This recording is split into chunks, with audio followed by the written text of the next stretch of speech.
90%. 90%, c'est le taux d'échec du développement des médicaments. 9 molécules sur 10 qui ne fonctionnent pas. Des équipes entières qui travaillent pendant des années. Des budgets colossaux qui sont investis. Des investissements significatifs au fur et à mesure du temps pour arriver à 10% de taux de succès. Est-ce qu'on accepte cette fatalité?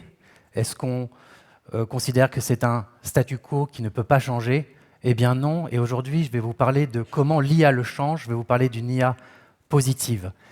On parle beaucoup d'une IA qui angoisse aussi, avec les deepfakes, avec est-ce que l'IA va prendre le contrôle? Eh bien, dans notre domaine, on a des solutions. L'IA vient changer les choses, vient disrupter des industries qui sont finalement coincées et qu'on peut en venir aider avec l'intelligence artificielle. Et je vais vous parler pour ça d'un traitement iconique, une thérapie génique qui s'appelle Zolgensma.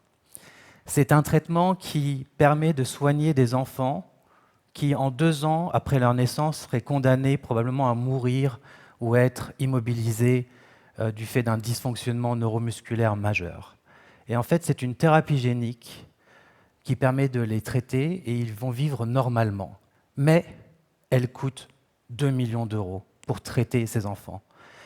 Il a fallu 15 ans pour la développer, il a fallu des milliards de R&D. Alors, pour changer ça, il faut d'abord comprendre pourquoi ça se passe comme ça. Et pour comprendre, je vais vous expliquer la manière dont une grande partie de l'industrie pharmaceutique fonctionne. Elle va faire des tests sur des molécules, elle va trouver des résultats, dont la majorité seront des échecs, refaire des tests des centaines, des milliers, des millions de fois. Si l'on compare à l'industrie automobile, c'est comme si, à chaque fois que Renault, Peugeot ou un industriel voulait tester une voiture prototype, elle a fabriqué physiquement, elle a craché dans le mur pour pouvoir obtenir des métriques, des résultats, de la data, et ensuite elle a refabriqué un prototype un peu amélioré, et ça pendant 15 ans. Et c'est un modèle que l'industrie pharmaceutique utilise, mais aujourd'hui, grâce finalement à l'ingénierie du domaine de la pharma et grâce à l'intelligence artificielle, on peut le changer. Parce que finalement, ce que fait l'industrie automobile, c'est qu'elle fait des simulations en machine bien avant de créer le moindre prototype physique parce que ça coûte trop cher. Eh bien, l'industrie pharmaceutique a compris qu'on peut faire la même chose dans ce domaine-là. Et c'est ce que nous, on fait chez White Lab Genomics, c'est ce que font beaucoup d'acteurs aujourd'hui du monde de la tech bio pour changer ce paradigme. Alors, je vais vous expliquer précisément ce qu'on fait avec l'intelligence artificielle pour vous montrer que c'est une réalité et que pourquoi ça apporte des solutions et ça change les choses.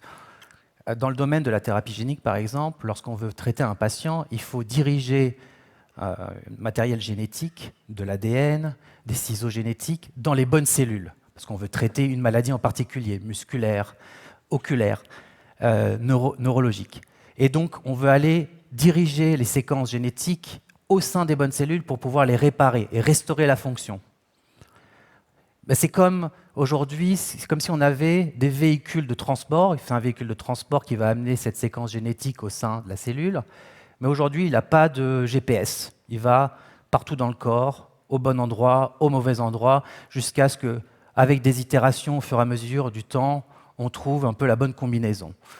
En fait, ce qu'on fait avec l'intelligence artificielle, c'est que d'abord, on a mappé tout le corps humain et qu'on trouve les adresses des cellules. La première chose, c'est les adresses. Il y en a 30 000 milliards. Donc ça fait un peu beaucoup pour le cerveau humain de se les rappeler. Donc l'intelligence artificielle le permet. Ensuite, on trouve la serrure pour entrer dans la cellule. Et ensuite, encore avec notre IA, on fabrique la clé. Et donc, on vient prendre ce véhicule de transport et le rendre moderne avec un GPS, lui donner une clé, ce qui fait que lorsqu'il va être injecté dans le patient, il va aller directement dans les bonnes cellules, il va éviter les cellules où il n'est pas censé rentrer, où il n'a pas été invité. Et en conséquence, on change le paradigme du développement du médicament. 15 ans, historiquement, 5 ans dans les années à venir. Et ça impliquera également des réductions sur le budget, 2-3 milliards de budget de R&D et finalement des centaines de millions versus plusieurs milliards. Et des médicaments à 2 millions d'euros ou 3 millions d'euros qui seront des médicaments à quelques dizaines de milliers d'euros, c'est l'objectif. Et c'est une réalité parce qu'on se souvient tous du Covid. Développer un vaccin il y a encore quelques années, c'était des dizaines d'années de recherche. Et grâce à l'IA et grâce à l'initiative de Moderna, pour trouver rapidement les spikes dont on a entendu parler, pour pouvoir trouver un nouveau candidat vaccin, finalement, en 11 mois, un vaccin a été développé pour pouvoir traiter le Covid et la pandémie mondiale. Donc l'IA ne remplace pas les chercheurs. Elle est là pour changer un paradigme qui avait besoin d'être disrupté depuis des années. C'est un accélérateur, ça donne des super pouvoirs à des gens qui sont déjà brillantissimes, mais qui ne peuvent pas engranger des milliards d'informations mentalement. Et c'est ce que permet l'intelligence artificielle de faire.